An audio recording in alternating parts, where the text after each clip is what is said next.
Hey guys, welcome back to my channel and thank you so much for joining me in today's video.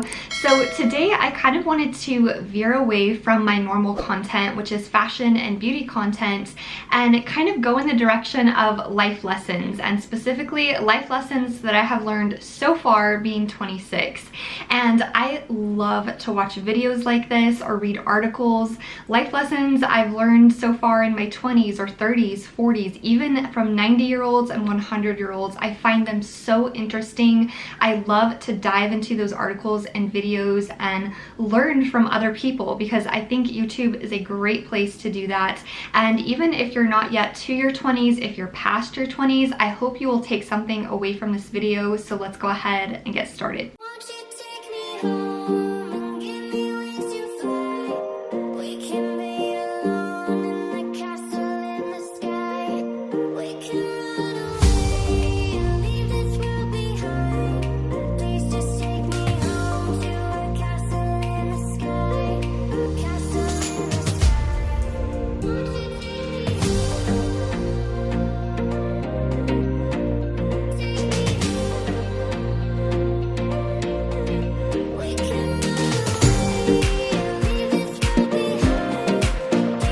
Okay, so life lesson number one is don't chase people. And I feel like this is more of a problem with girls than it is for guys, but it can go both ways, of course.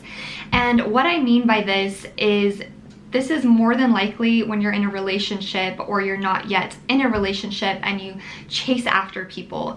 And what I want to tell you about this is that if someone is interested in you, let them pursue you and let them show interest in you, and don't run after them, chase after them, because if someone is worth having by your side, they will pursue you. And it goes both ways. I'm not just saying let someone do all the pursuing and you just sit back and relax, but it comes from both sides. And when you chase someone, oftentimes you lose sight of your goals, of what you're trying to accomplish in life, whether that's going to school, learning a new language, traveling to certain places. And it's important to keep an eye on your goals first. And I really think that you should accomplish your goals, and you might not accomplish all of the goals by the time that you find someone you want to spend your life with.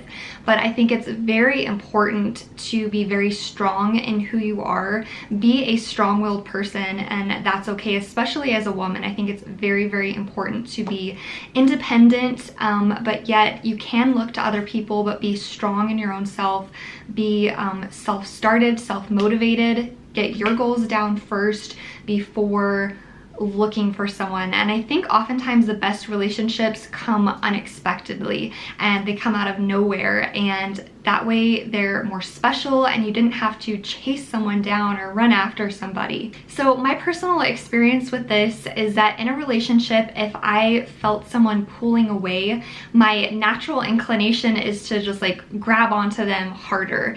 And when someone does that to you, I know when someone does it to me, it just makes me go and take a step back and not want to be with that person because it comes off as clingy or needy, and most of the time people do not like that. So again, I want you to remember that if you are in a relationship and someone is pulling away from you, let them go, let them leave. Do not try to chase after them because they are not worth having in your life. And if they were worth having in your life, they would pursue you and they would be showing more interest in you and caring about you. And if you're not yet in a relationship and you found yourself chasing after people, don't do it. Let people come to you, and it is a two-way street. I'm not saying that it's just a one-way street and one person should do all of the pursuing, but let someone pursue you. Let them show interest in you. Let them shower you with love. Let them show you how much they mean to you.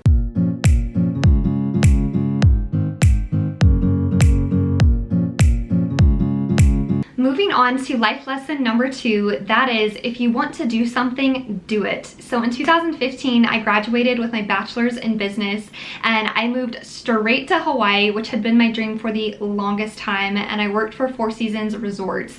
And I quickly realized that hospitality was not the career path for me. It was not something that I wanted to stick with in the long term.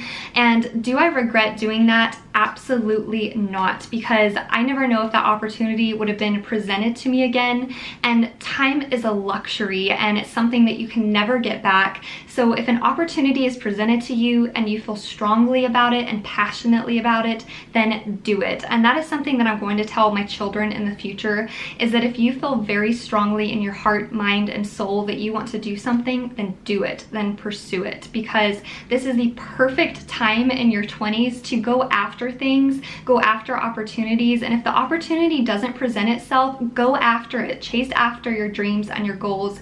If you want to drop everything and go backpacking across Europe, go for it, because that opportunity might never be presented to you again. And even though Hawaii didn't work out for me at that time, I was about 21 years old, I'm 26 now, I still want to go back and live in Hawaii. It's still a dream of mine. It still lives very vividly in my mind and in my heart. And whether that's 5, 10, 20 years down the road, I know that I would like to go after that opportunity and live there again. And if I never would have gone when I was 21, I might not have found that out, and I might have just totally forgotten about that dream in the first place. And while I was there, I met so many amazing people from all around the world, from different cultures. I had a great group of people that I worked with, and I love the islands of Hawaii. They're beautiful. The weather, the food, the people, the culture, it's an amazing experience and an amazing place. So if you find yourself dreaming about an opportunity and no matter what you do, you can't stop thinking about it, whether that's going to a different country, picking up a new language, taking a job, then don't talk yourself out of it, and don't let other people talk you out of it. Be strong in your convictions, and if it's something that will better yourself, then go after it. Go for that opportunity.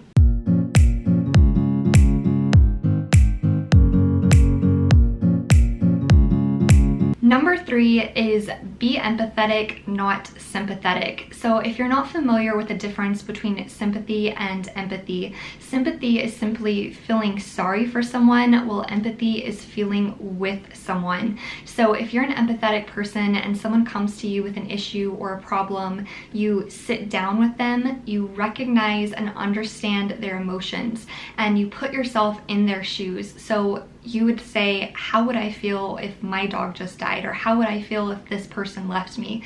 So you are trying to put yourself in their shoes, ask yourself questions to feel more connected to their situation, and I promise you they will appreciate you so much for this. Whereas if you're a sympathetic person and someone comes to you with a problem, that you say, I'm sorry, that's horrible, and you take off, and you're not connecting with that person. You're not being there in the moment with them, grieving with them. And this is so important, not just in your personal life, but also in your work life. And I feel like empathy is such an underrated trait in people, and I feel like it goes such a long way, and you will never regret being empathetic versus sympathetic with someone.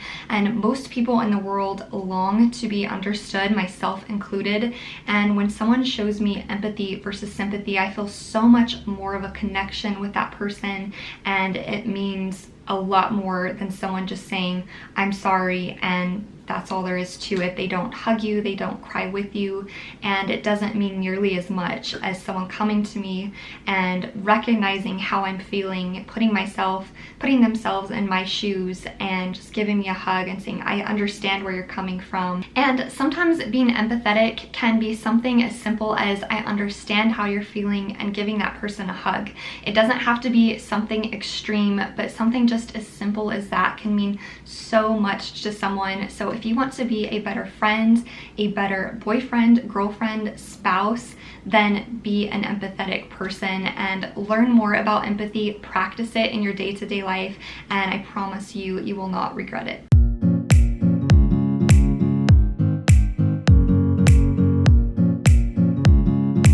Life lesson number 4 is appreciate the small things because they're the big things. So what I mean by this is I feel like a lot of people in their 20s, they're so worried about doing what everyone else is doing, or especially with social media, Instagram, Facebook, and I've been guilty of this too. People will post pictures of where they're at on vacation, or what they're doing, or the new car they just bought, or the new handbag they just purchased, and you look at that and you feel left out, and you focus on that, you dwell on that, and while you're doing that, you're forgetting all of the small things that are in your life that you should be appreciative of, like your family, your relationships, because relationships matter more than anything else in this world. And when your life does come to an end, that is what will matter the most. It won't be the car that you drive, the handbag that you have, or the place that you didn't go. What will matter is the people who are around you, the people that truly love you unconditionally, that were there for you through thick and thin.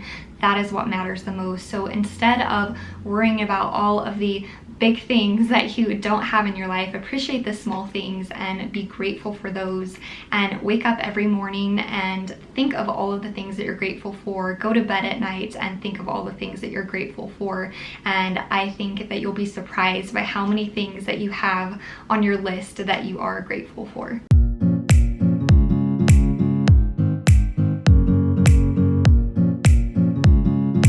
Finally, life lesson number 5 is be authentically you. So I saved this one for last because it's probably my favorite one, and this is something that often takes a lifetime for people to accomplish. So if you've accomplished it by your 20s, I feel like you're doing really, really well. And being authentic also means not being around fake people, because why would you want to be around fake people when you yourself are an authentic person? And sometimes I think being around other people who are fake sometimes can turn you into a fake person. And there's nothing good about being fake, because no one knows who you truly are, what you care about, what your morals are, your character is, what your personality really is, because you're too worried about impressing other people and focusing on things that are frivolous and don't matter in the long run. So if you have certain quirks about yourself that maybe you're uncomfortable with, or maybe you are comfortable with, like for myself, I sometimes snort when I laugh, and I'm often a quiet person until I get to know someone, and then I can be super outgoing. It just depends. Those are things that I am still learning to embrace about myself, and I wasn't always comfortable about that, because I get a very hard time from people about being quiet, and they think that maybe I'm stuck up or I'm shy or I'm rude, and that's not the case whatsoever. But I am learning more so to embrace that and not feel like I have to impress someone and change how I am just to impress them, because especially if it is a fake person that you're trying to impress, it doesn't matter anyways, because they don't know who they are as a person, and so they will take you down sometimes because they're not comfortable and strong in who they are. So embrace your quirks and accept them, because that is what makes you you. And one of my favorite quotes of all time is from Dr. Seuss, and it states, "Today you are you, that is truer than true. There is no one alive who is youer than you." And I think that is so important to remember throughout your entire life. And if you find that you're around people who are fake, step away from those people and find people who love you for who you are, who embrace who you are, and love you in spite of maybe the things that you aren't comfortable with. And that does conclude today's video. Thank you guys so much for watching. Please give it a thumbs up if you learned something from this video, and let me know some of your life lessons down below in the comments. I would love to read your guys' comments, and I will see you next week. Bye.